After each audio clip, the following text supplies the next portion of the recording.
Bien, en esta oportunidad vamos a desarrollar el primer bloque del capítulo 3 de la carta a los Efesios. Efesios capítulo 3, desde el versículo 1 al 13. Es un bloque corto en la que Pablo habla de sí mismo debido a la necesidad de explicar el objetivo que Dios ha depositado en él para con los gentiles. Así que el día de hoy vamos a hablar del ministerio a los gentiles. Y también, como es corto este bloque, vamos a resumir la biografía de Pablo al final. Bueno, leyendo dice allí Efesios 3 desde el 1. Por esta causa yo, Pablo, prisionero de Cristo Jesús, por ustedes los gentiles, si es que han escuchado de la administración de la gracia de Dios que me fue dada para con ustedes, que por revelación me fue declarado el misterio, como antes lo he escrito brevemente, leyendo lo cual pueden entender cuál sea mi conocimiento en el misterio de Cristo, misterio que en otras generaciones no se dio a conocer a los hijos de los hombres, como ahora es revelado a sus santos apóstoles y profetas por el Espíritu. Que los gentiles son coherederos y miembros del mismo cuerpo, y copartícipe de las promesas en Cristo Jesús por medio del Evangelio, de cual yo fui hecho ministro por el don de la gracia de Dios que me ha sido dado según la operación de su poder. A mí, que soy el más pequeño de todos los santos, me fue dada esta gracia de anunciar entre los gentiles el evangelio de las inescrutables riquezas de Cristo. Inescrutable significa que no se puede escrutar, que no se puede escudriñar, que es tan grande que no se puede saber. Y de aclarar, dice el texto 9, aclarar a todos cuál sea la dispensación del misterio escondido desde los siglos en Dios, que creó todas las cosas por medio de Jesús el Cristo. Este último párrafo que está allí forma parte del texto mayoritario. Para que la multiforme sabiduría de Dios sea ahora dada a conocer por medio de la Iglesia a los principados y potestades en los lugares celestiales, conforme al propósito eterno que hizo en Cristo Jesús, nuestro Señor, en quien tenemos seguridad y acceso con confianza por medio de la fe en Él. Por lo cual pido que no desmayen a causa de mis tribulaciones por ustedes, las cuales son su gloria. Bien, recuerdan que Pablo está encarcelado en Roma y es allí de donde escribe esta carta, por eso él menciona que los motivos por los cuales él está prisionero se debe a la predicación del Evangelio a los gentiles. Y en lo que conocemos de Pablo, de la vida de Pablo, la conocemos porque él ha tenido la necesidad de dar testimonio de él mismo, pero de por sí no construyó ninguna biografía. Así que lo que sabemos de Pablo es lo que está repartido en el libro de los Hechos, como en algunas de sus cartas, hablando él. Pero cuando habla de él, no habla de sí mismo, sino de la gracia que operaba en él y lo que esa gracia le provocó a él mismo y hacia lo demás, hacia la iglesia. ¿Sí? Y quizás entre tantas cosas que podemos expresar de Pablo, que para nosotros los cristianos, para los gentiles o ex gentiles, Es Él, en definitiva, la fuente dada por el Espíritu de todo el fundamento doctrinal cristiano de estos tiempos y desde los inicios de la iglesia, obviamente. Y esto es lo que quiero un poco enfatizar. Sí, este es el objetivo. Sepan, bueno, según lo expresado con anterioridad, como había hablado nuestro hermano Gabriel, nos ha quedado bien en claro que después de que Dios hiciera un pacto con Abraham y su descendencia, y posteriormente vino la ley mosaica, desde ese momento el mundo quedó dividido o estaba dividido en dos etnias. Dos etnias. La palabra etnos viene del griego y hace referencia a las naciones. ¿Sí? En este caso, puntualmente, dos etnias, dos naciones. ¿Y de qué hablamos? De los judíos y los no judíos. Y así estaba dividido el mundo, según visto desde el acuerdo que Dios hizo con Abraham.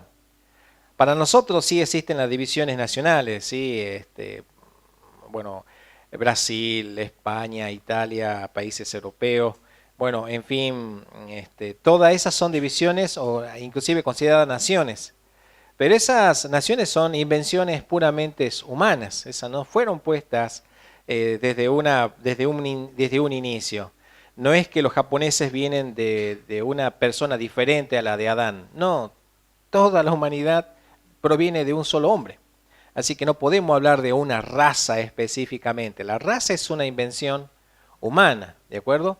Pero sí es importante identificar de que las etnias, en este caso, no según la carne, no según el linaje, las etnias están separadas por el acuerdo que Dios hace con los hombres. ¿Se entiende ahora? Entonces la diferencia la había marcado Dios al escoger a Abraham. Y al hacer un pacto con él, el mundo quedó dividido.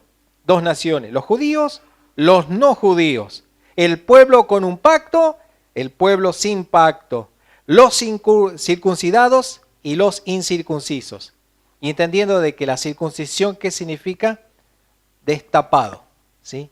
Que había sido quitado el velo y esa señal la llevaba el hombre en su masculinidad y que representaba justamente de que entre los hombres era el que conocía o el que se le había revelado la gracia de Dios. Y obviamente los incircuncisos son los tapados, ¿sí? O sea, inclusive los gentiles. El pueblo, esta separación del pueblo que había recibido el conocimiento de Dios y quedando un pueblo velado en ignorancia e insensatez.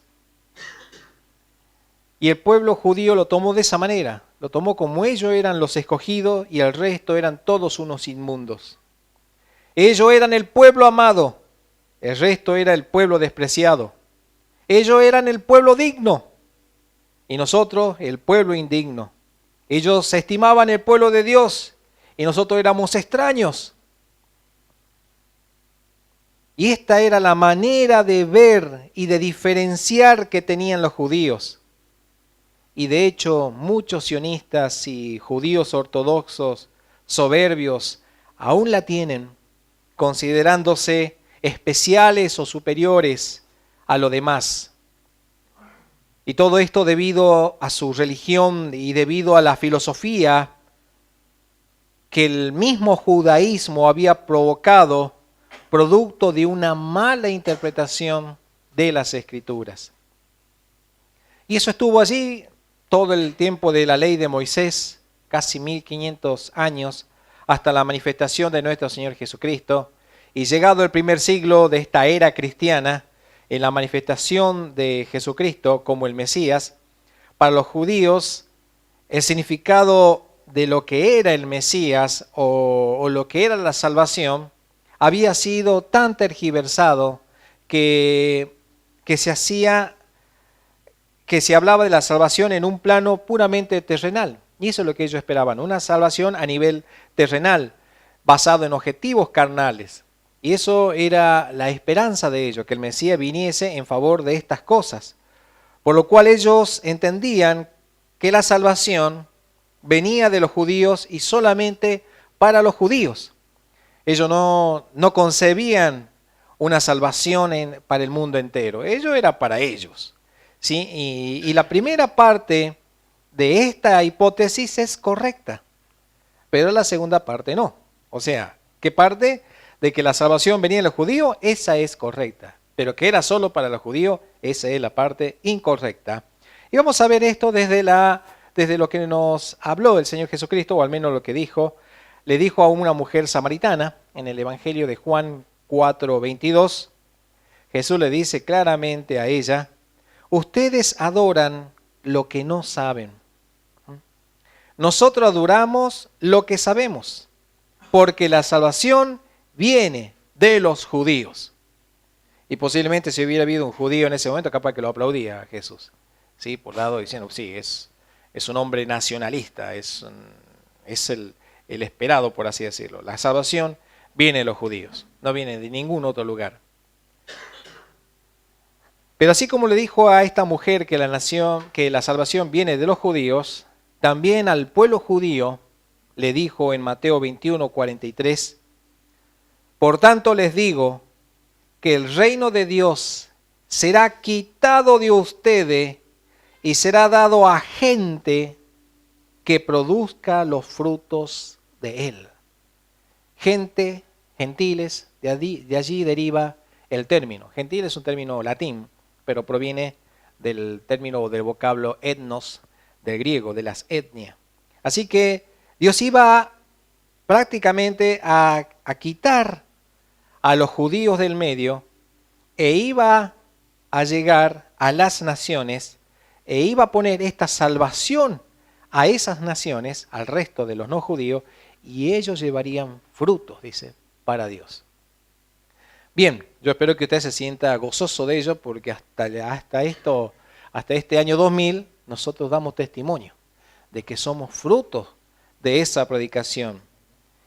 Y gloria a Dios, porque es un misterio incomprensible, como diciendo, si lo miramos de una manera filosófica, podríamos decir, ¿cómo es posible que gente no judía crea en un judío que murió hace casi 2000 años, estamos allí de cumplir los 2 milenios, que haya vivido, que haya predicado, que haya sido asesinado y haya sido resucitado y ascendido a los cielos?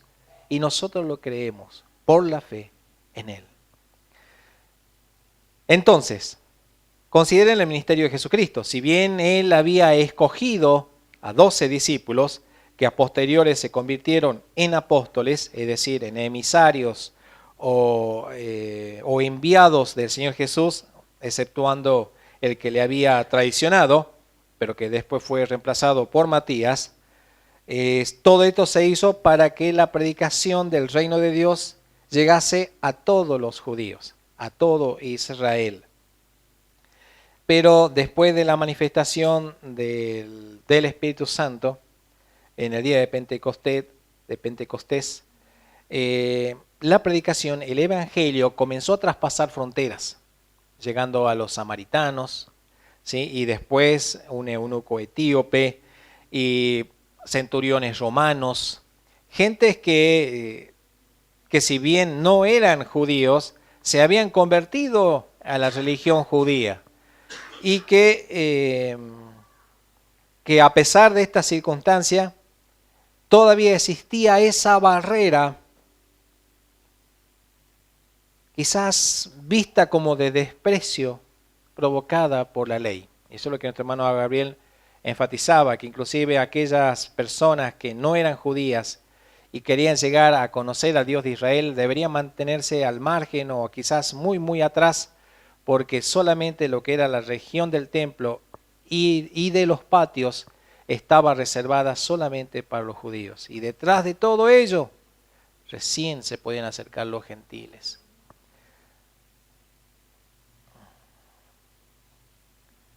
Posteriormente, ya con Pedro, mostrándole Dios que era el tiempo, había sido muerto, apedreado Esteban, y Dios comienza a manifestar de que se cerraban las puertas de la predicación para el pueblo judío y comenzaba a expandirse esto hacia los gentiles. Y le tocó a Pedro ser el primero en predicar también a un centurión. Y voy a traer a la memoria lo que le dijo Pedro a ese centurión. Esto está en Hechos 10:28. Al comenzar Pedro a predicarle a los gentiles, a esta familia que estaban reunidos allí, dice, y les dijo, Hechos 10:28, ustedes saben cuán abominable, y es un término fuerte, abominable, ¿sí? Cuán abominable es para un varón judío juntarse o acercarse a un extranjero. Pero a mí me ha mostrado Dios que a ningún hombre llame común o inmundo. Bien. Este Pedro que se le había mostrado ese lienzo, al que se le ordenó mata y come, y él respondiendo de su religión celoso en estas tradiciones, jamás algo inmundo ha entrado en mi boca. Así que él no iba a tomarlo. Pero la respuesta de Dios, lo que Dios ha purificado, no lo llame tú inmundo.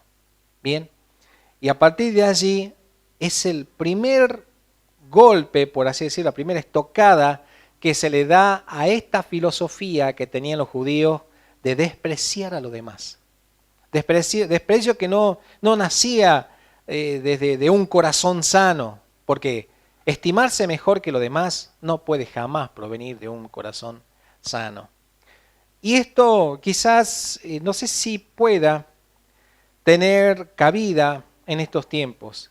Yo espero que no existan cristianos que se sientan mejores que los incrédulos. Eso sería terrible, pensar de esa manera, despreciarlo. Dice que el amor de Dios está basado en el amor al prójimo, y obviamente eso incluye a todos. El que dice que ama a Dios, pero no ama a su prójimo, entonces es mentiroso, dice la Escritura. Bien, entonces no debe haber en nosotros y en ningún cristiano el hecho de que porque sea cristiano se sienta mejor que los demás. La cristianidad depende de la gracia del Espíritu y no de nuestro esfuerzo humano. Bien, y bueno, Pedro comienza a predicar y ya conocen la historia. Y fue así que Dios comienza a expandir el reino hacia los gentiles, pero no lo hace con los 12 apóstoles que él había formado y enviado para los judíos, sino que toma a un hombre en especial. Dios había preparado a un hombre en especial que ya tenía doble nacionalidad, ¿sí? Y de nacimiento. Un hombre que era judío y que era de nacimiento también considerado gentil, porque era considerado romano. Y ya saben de quién estoy hablando. Obviamente estoy hablando de Pablo, que luego de ser tratado, porque tuvo que ser tratado, se entregó de lleno al propósito del Señor Jesús y cumplir así la hermosa tarea profetizada hacia los gentiles. Y tenemos que agradecer que Pablo se haya entregado de lleno por lo que hoy somos. Debemos agradecer en la gracia de Pablo.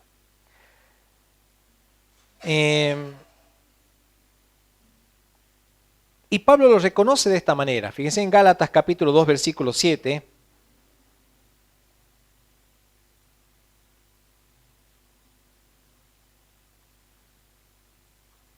Y estas cosas ya han sido vistas con anterioridad, solo traemos a la memoria. Gálatas 2.7 dice, antes, por el contrario, como vieron, hablando de los judíos, posiblemente del concilio en lo que en algún momento se habló, porque los judíos no podían entender que los gentiles recibiesen la salvación. Y ellos hubieran esperado que sea a través del proselitismo, ¿sí? De que gentiles se unan al judaísmo, pero que se circunciden, que cumplan la ley, que cumplan la festividad, guardar el día de reposo, si no, no. ¿sí? Y a pesar de estar circuncidado, un prosélito, aún así él mantenía esas barreras de la diferencia. Entonces Pablo da a entender que eso ya había culminado. Dice, antes, por el contrario, como vieron que me había sido encomendado el evangelio de la incircuncisión, y es raro, ¿verdad? Es decir, evangelio de la incircuncisión, como a Pedro el de la circuncisión. Y es evidente que Dios ahora, si bien había un pacto, el antiguo, que solamente integraba a los judíos, con Cristo Jesús iba a armar un nuevo pacto que integraba a todos. ¿Sí? Entonces, ¿pero quién se iba a encargar de ir a los que nunca habían sido visitados? Pablo. Fue por medio del Espíritu a la incircuncisión, o sea, a nosotros. Y Pedro, en representación de lo que en ese momento era columna, al igual que los demás, era el ministerio de la circuncisión. Y dice, después de como resultado de aquel concilio, ¿recuerdan? Que después, bueno, ya Santiago, el hermano de Jesús, luego de que todos hablaron y expusieron allí, se decretó de que era cierto. Entonces es evidente que Dios se está tratando con los gentiles y que no hay que estorbarle ya con el peso de la ley, porque él daba testimonio de que ni ellos mismos podían llevarla, no tenían ningún derecho de cargar sobre otros los que ni ellos podían llevar. Y quedó exceptuando algunas modificaciones allí, pidiéndole que se alejen de la idolatría, de las fornicaciones, de boda de sangre, que posteriores se tuvo en cuenta y que, Pablo después resume aún más este trabajo, como diciendo, la gracia de Dios cubre desde la santificación por el Espíritu y estas cosas nos llevan a nosotros a eliminar e inclusive a ser mejores que la ley judía. Bien, Gálatas 2:9 dice, y reconociendo la gracia que me había sido dada, Jacobo, Cefas y Juan, que eran considerados como columnas, nos dieron a mí y a Bernabé la diestra en señal de compañerismo para que nosotros fuésemos a los gentiles y ellos a la circuncisión. Solamente nos pidieron que nos acordásemos de los pobres, lo cual también procuré con diligencia hacer.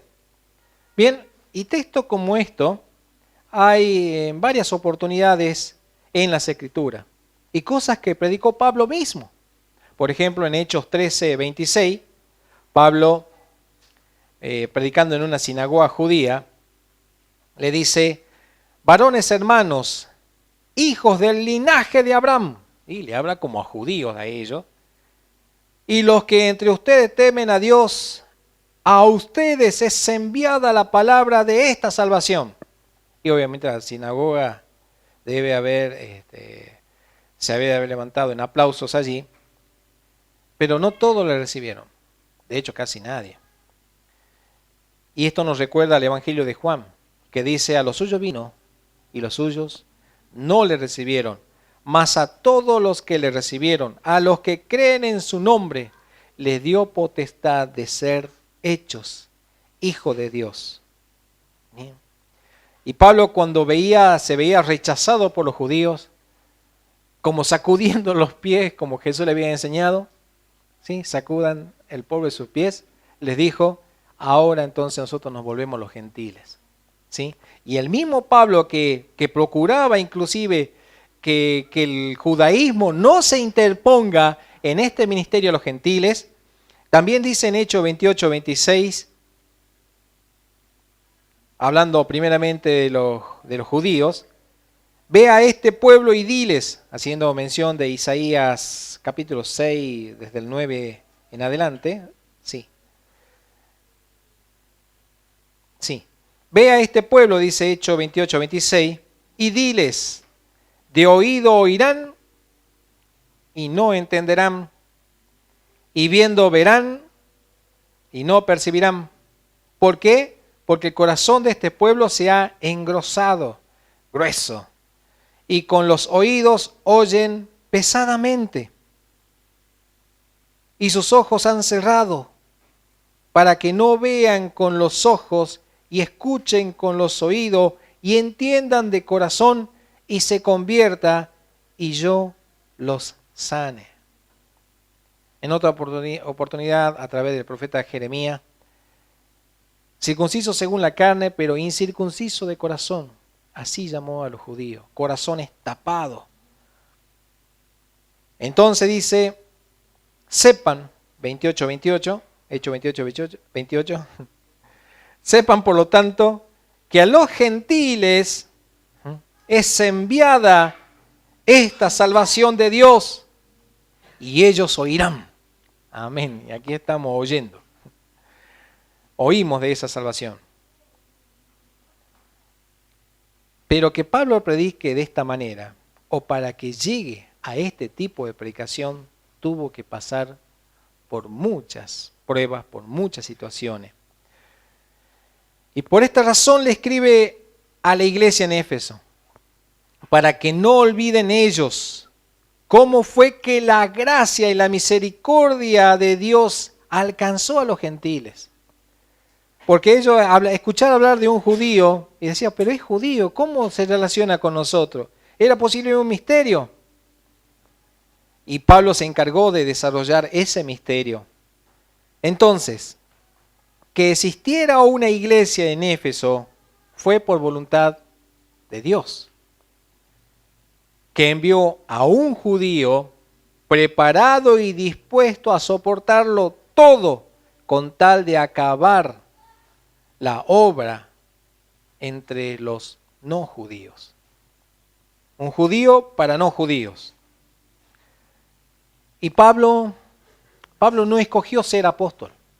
Él no escogió ser apóstol de Jesús. De hecho, ustedes ya conocen lo que pasaba con él.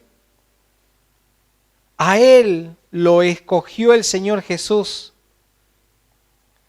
y le mostró que toda su vida estaba destinada y preparada para que le predicase a los gentiles. Esto me recuerda un poco, quizás, al profeta Jonás. Jonás quería ser profeta, de hecho era profeta en Jerusalén, pero una vez atendió a la voz de Dios y era tan clara que se sentía tan contento de ser utilizado por Dios, pero cuando escucha Jonás de que tiene que ir a predicarle a Nínive, a gentiles, él se enoja, le parece mal, no quiere ser él el predicador a los gentiles, porque era abominación para él. Y inclusive con la vergüenza de que posiblemente ellos crean y el pueblo judío que tantas veces le habían profetizado no creía en Dios. Obviamente Pablo es lo opuesto a Jonás, puesto que él tuvo. Recuerden que Pablo era hebreo de hebreo, ¿sí? Y significaba que él tenía para sí mismo una gran consideración respecto de su linaje. Significaba que en su línea no había gente de otros pueblos, sino que él mantenía una línea hebreos de hebreo. Así que para un judío extremadamente celoso de su religión, predicar el reino de Dios a los gentiles solo fue posible por la intervención divina que le enseñó que si bien la salvación provenía de los judíos, ésta debía alcanzar a todo el mundo. Así que la lucha de Pablo consistía, cuando Pablo entiende esto, sabe que lo que él tiene que lograr es que gentiles y judíos se reconozcan y se aceptaran mutuamente como coherederos del pacto de salvación. ¿Se entiende? Esta es la manera objetiva de ver cuál era el ministerio de Pablo. Y él lo explica, como anteriormente ya había sido desarrollado. Dice Efesios 2:14, porque Él es nuestra paz, que de ambos pueblos hizo uno. Y no dice que los gentiles se hicieron judíos o que los judíos se hicieron gentiles. No, ya no hay ni judío ni griego. La inclusión no radicaba en el pacto de la ley mosaica. La unión estaba basada en un nuevo pacto. porque Él es nuestra paz, que de ambos pueblos hizo uno, derribando la pared intermedia de separación. ¿Cuál pared? La de la ley. La de la descendencia carnal, la de la circuncisión. Esa pared estaba completamente derribada. Pablo lo entendió, Pablo lo predicó de esa manera y ahora nos toca a nosotros, le toca a la iglesia continuar con la obra de Dios, la tarea de dispensar, como dice Pablo acá. Dispensar es distribuir, propagar, administrar ordenadamente, de manera correcta, llegando a todas las naciones, a todos los gentiles, predicando la salvación a todo hombre. ¿Y de qué manera? Fíjense en esto. Así como Jesús predicó enfrentando a las autoridades religiosas y a las autoridades civiles, y de igual manera vemos el mismo comportamiento en los apóstoles, así también nosotros hemos sido puestos para enfrentar los poderes malignos de este siglo que rigen en todas las naciones, a los que Pablo llama las potestades del aire. Así que estamos puestos para enfrentar esta cultura anticristiana. Hablamos de ir en contra de la corriente de este mundo, ir en contra de las filosofías humanistas, ir en contra de las ciencias anticristianas, ir en contra de las reglamentaciones inicuas que están convirtiendo a esta sociedad en una sociedad sodomita. Y esto inclusive aquí en Argentina, con tantas cosas que vemos que pasan. Somos nosotros el instrumento de Dios, dotados por el Espíritu para libertar mediante el Evangelio a los oprimidos por el pecado. Nunca olvidemos esto. Nunca lo olvidemos. Pedro dice en sus cartas, 1 de Pedro 2:9, y esto hablando a los gentiles. Mas ustedes son linaje escogido, linaje según el Espíritu, real sacerdocio, nación santa, pueblo adquirido por Dios, para que anuncien las virtudes de aquel que les llamó de las tinieblas a la luz admirable. Ustedes que en otro tiempo no eran pueblo, pero que ahora son pueblo de Dios, que en otro tiempo no habían alcanzado misericordia, pero ahora han alcanzado misericordia. Amados, yo les ruego, como a extranjeros y peregrinos, que se abstengan de los deseos carnales que batallan contra el alma, manteniendo buena su manera de vivir entre los gentiles, para que en los que murmuran de ustedes como de malhechores, glorifiquen a Dios en el día de la visitación al considerar sus buenas obras. Entonces, con el nuevo pacto, que ya no tiene en cuenta la descendencia carnal, se ve una nueva separación. La separación entre los hijos de Dios y los no hijos de Dios. Entre los que se convierten a Cristo y los incrédulos. ¿Bien? Y esto ya no hace, la distinción ya no es por raza, no es por ninguna cultura ni filosofía humana, no lo es. La distinción es, si crees en Cristo, eres parte de la salvación. Si no crees en Cristo, lamentablemente mantienes la condenación en sí mismo. Bien,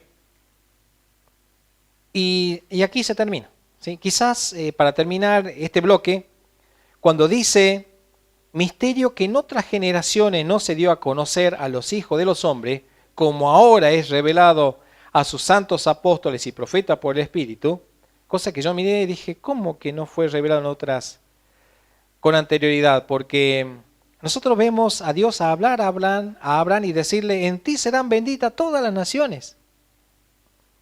Y esto está en Génesis 18, y también, bueno, Isaías, Jeremías, inclusive desde el carácter profético o mesiánico de aquella época, 750 años antes de Cristo, para que seas mi salvación hasta lo último de la tierra. Y esto ya lo decía Isaías. ¿Sí? ¿Cómo es posible? ¿A qué se refería Pablo con que dice que en otras generaciones no se dio a conocer? Bueno, lo que da a entender es que el pueblo judío no lo podía llevar a cabo. Nosotros hoy lo leemos y lo entendemos, pero el judío parecía que estos textos estaban borrados de su ley. Pero los judíos no podían llevarlo a cabo, ni con su proselitismo, no, ninguna otra manera. No había gentiles que se convirtiesen al judaísmo, no en esa masa enorme como lo hizo el cristianismo. ¿Y por qué no se convertían? Porque no había espíritu. No había espíritu ni para ellos, ni mucho menos para llevar adelante una obra como tal. No había revelación, no había ni capacidad en los judíos para que lograsen esos objetivos. Por tanto, estaba profetizado, Dios escogió el momento perfecto para llevarlo a cabo. Entre ellos, obviamente su hijo, su discípulo y Pablo. Bien, entonces, finalmente para rellenar este espacio, voy a dar algunos aportes biográficos de Pablo, puesto que pocas veces vamos a tener la oportunidad de hablar de él. Sí, este como un intermedio. Yo voy a desglosar algunas cosas, el resto de la biografía de Pablo va a quedar impresa, o mejor dicho, escrita allí en el blog, con algunos detalles, inclusive desde el origen de sus nombres. Pero déjenme decirle, por ejemplo, ¿quién es Pablo? ¿Qué significa su nombre? Bueno, hoy nosotros conocemos al apóstol Pablo, pero sepan que su verdadero nombre era Saulo. Sí, que Saulo es un término... eso está escrito en griego, pero deriva del hebreo de Saúl, ¿sí? Cuyo nombre significaba ser solicitado, un pedido, como tenía el primer rey de la tribu de Benjamín, de la cual también vino Pablo. ¿Sí? Pablo es un seudónimo puesto inclusive por él mismo.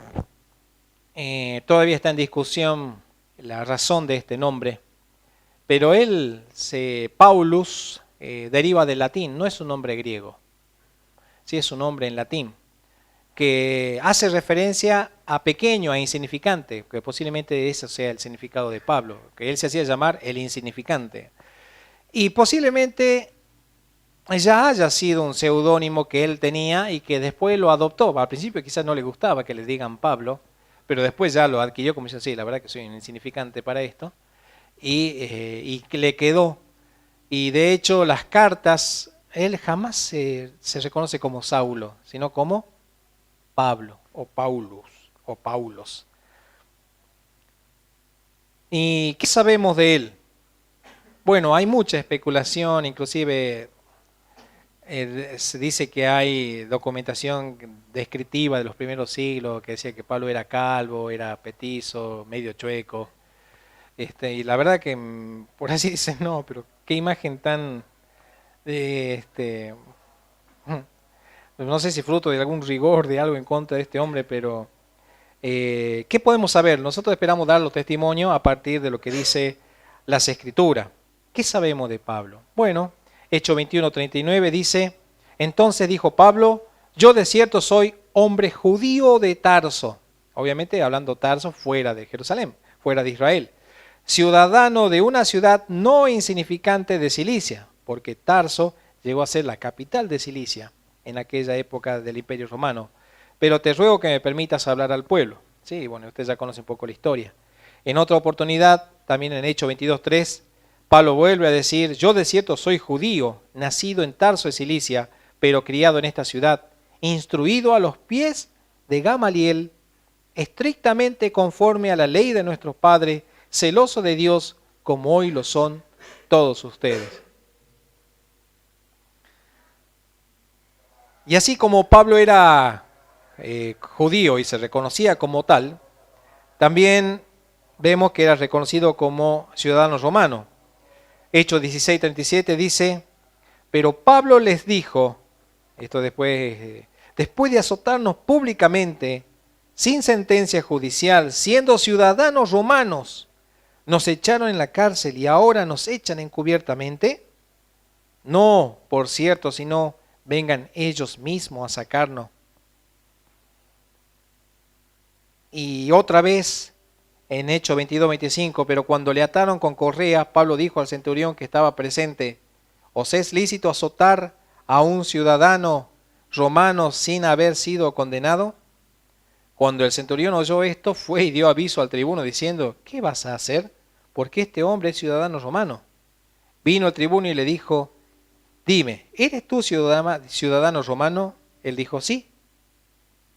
Respondió el tribuno, yo con una gran suma adquirí esta ciudadanía. Entonces Pablo dijo, pero yo lo soy de nacimiento. Bien, ¿cómo es posible? A veces uno puede pensar, ¿cómo es posible que Pablo sea romano y a la vez sea judío? O sea judío y a la vez romano. Bueno, sepan que la ciudadanía romana no necesariamente era una virtud de nacimiento, ¿sí? Sino que dada la capacidad de algunas personas, dado por el beneficio que podían brindar al Imperio Romano, eran reconocidas como ciudadanos. Y muy posiblemente la familia de Pablo, posiblemente el padre o posiblemente el abuelo de él, ya hayan formado parte de una... Es evidente que Pablo forma parte de una familia rica, aristócrata, y que a causa de eso, comerciante en estas ciudades, él haya adquirido la ciudadanía romana, y en el momento que una persona es considerada ciudadano romano, los hijos son automáticamente ciudadanos romanos. ¿Se entiende? Y el problema era que Pablo no se vestía como romano, se vestía como judío. Entonces eso hacía que los centuriones no se daban cuenta que él era romano, porque le veían como judío, entonces venían, le varillaban, le ataban, pero después Pablo decía, che, pero ¿es lícito pegarle a un romano? Y dice, pero ¿sos romano? Sí, obviamente. Y él debe haber alguna forma de documentación, no sé si un anillo o algo que llevaba y que mostrase que él era realmente romano. Y esto obviamente provocaba, porque era peligroso azotar a un romano sin ser juzgado, ¿sí? Le iba a pasar mal. Bueno, así que esto es lo que nosotros sabemos de Pablo. Y hablamos de un Pablo que anteriormente era un perseguidor de la iglesia. Y me suelen preguntar, o a veces también dicen, ¿y qué edad puede haber tenido Pablo? ¿Es posible saber qué edad tenía Pablo? Sí, hay un dato bíblico, implícito, perdón. Hechos 7:58.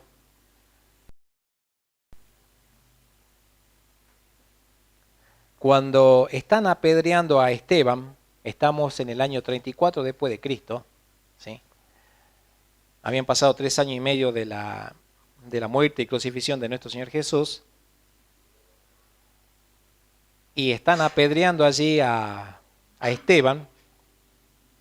Hechos 7:58 dice, y echándole fuera de la ciudad, le apedrearon, y los testigos pusieron su ropa a los pies de un joven que se llamaba Saulo.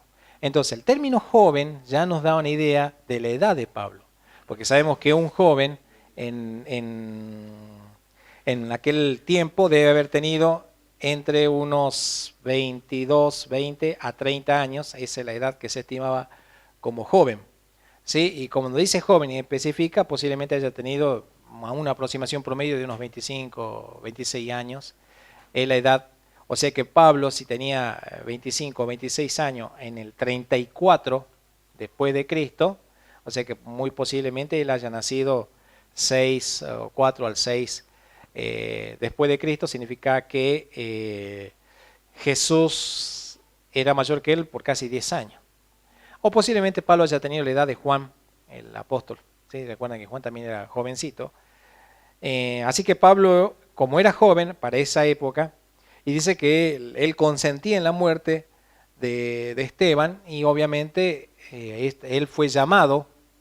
Me dijeron, ¿es posible que Pablo haya conocido a Jesús mientras él predicaba? Y tal parece que no. Evidentemente, posiblemente Pablo estaba en otra región y él fue llamado desde donde estaba para atender algunas cosas acá en Jerusalén. Y como era de los fariseos, y era muy querido porque había sido instruido a los pies de Gamaliel, y hablar de la escuela de Gamaliel era hablar de la famosa escuela de Higel en ese momento, no sé, no recuerdo bien esos términos, que hablaba de inclusive la instrucción que tenía un fariseo. Y posiblemente Pablo haya sido abogado y esperaban que él, por su locuacidad, pueda inclusive pararse en el concilio romano a favor del pueblo judío. Sepan que en el primer siglo el emperador romano, Tiberio, estaba buscando ya la paz mundial, ¿sí? Buscaba la paz de todo el mundo. Y para ello hacía llamar a todos los sabios de todas partes que conociesen todas las reglamentaciones y a través de ello tratar de reorganizar la sociedad de la mejor manera, de manera que todos estén en conformidad. Y Pablo posiblemente sea la persona que iba a estar o a representar al pueblo judío, y estaba bien preparado, y iba a ser recibido con pompa en Roma, en representación de su pueblo. Sin embargo, Dios tenía para él otro plan, ¿sí? Y aquel Pablo que se esperaba que entrase con pompa a Roma, entró atado, encadenado, grillos, cepo, en sus pies y manos, vergüenza de su familia. Terrible, ¿verdad? Pero porque todo lo que él era, todo lo que había logrado, lo estimó como basura, por amor al Señor Jesucristo. Y a lo largo de su ministerio, Pablo, siendo hebreo de hebreos, él fue rechazado, hasta llegaron a decir que él no era apóstol, que no era judío. 2 Corintios 11, 22. ¿Son hebreos? Yo también. ¿Son israelitas? Yo también. ¿Son descendientes de Abraham? También yo. ¿Son ministros de Cristo? Como si estuviera loco hablo, dice Pablo. Yo más.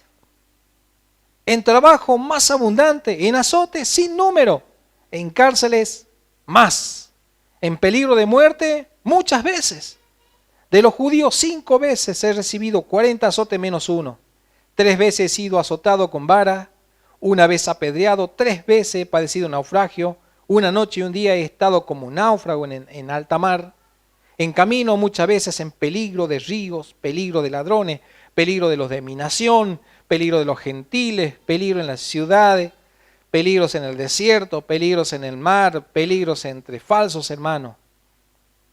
¡Wow! Sí. En trabajo y fatiga, en mucho desvelo, en hambre y sed, en muchos ayunos, en frío y en desnudez, y además de otras cosas. Lo que sobre mí se agolpa cada día, la preocupación por todas las iglesias. ¿Quién enferma y yo no enfermo? ¿A quién se le hace tropezar y yo no me indigno? Si es necesario gloriarse, me gloriaré en lo que es de mi debilidad. El Dios y Padre de nuestro Señor Jesús, el Cristo, quien es bendito por los siglos, sabe que no miento. En Damasco, el gobernador de la provincia del rey Aretas guardaba la ciudad de los damasenos para prenderme, y fui descolgado del muro en un canasto por una ventana y escapé de sus manos. Filipenses 3:4, aunque yo tengo también de qué confiar en la carne. Si piensa que tiene de qué confiar en la carne, yo más, circuncidado el 8º día, del linaje de Israel, de la tribu de Benjamín, hebreos de hebreos, en cuanto a la ley, fariseo, en cuanto al celo, perseguidor de la iglesia, en cuanto a la justicia que es en la ley, irreprensible. Pero cuántas cosas eran para mí ganancia, las he estimado como pérdida por amor de Cristo.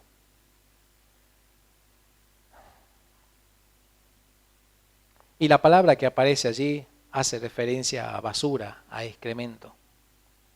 Sé que todo lo que él había sido en el mundo era un desperdicio. ¿Sí? Él consideraba que todo lo que había hecho, sus estudios, su formación, todo lo que él era un completo desperdicio. ¿Se entiende?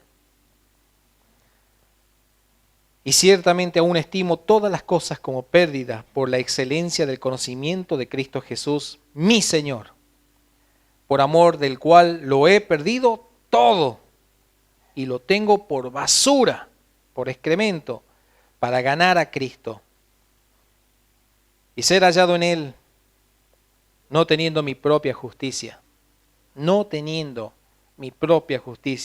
que es por la ley, sino la que es por la fe de Cristo, la justicia que es de Dios por la fe, a fin de conocerle y el poder de su resurrección y la participación de sus padecimientos, llegando a ser semejante a Él en su muerte.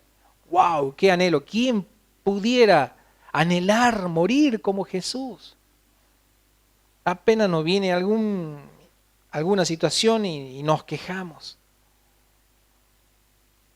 Si en alguna manera llegase la resurrección de entre los muertos, y Él dice, no que lo haya alcanzado ya, ni que ya sea perfecto o completo, sino que prosigo por ver si logro hacer aquello para lo cual fui también asido por Cristo Jesús.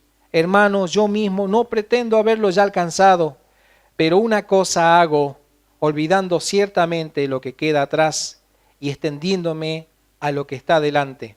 Prosigo a la meta, al premio del supremo llamamiento de Dios en Cristo Jesús. Así que todos los que somos perfectos, todos los que somos completos en Él, esto mismo sintamos, y si otra cosa sienten, esto también se lo revelará Dios. Pero en aquello a lo que hemos llegado, sigamos una misma regla, sintamos una misma cosa. Hermanos, sean imitadores de mí y vean a los que así se conducen según el ejemplo que tienen en nosotros. Bien, tenemos muchísimos otros textos más. Yo esto lo voy a desplegar en el blog como ya he avisado. Pero entiendan entonces todo lo que tuvo que pasar Pablo para este ministerio hacia los gentiles. Nos toca a nosotros ser imitadores de Él como Él lo fue de Cristo Jesús. La paz de Señor Jesús con ustedes.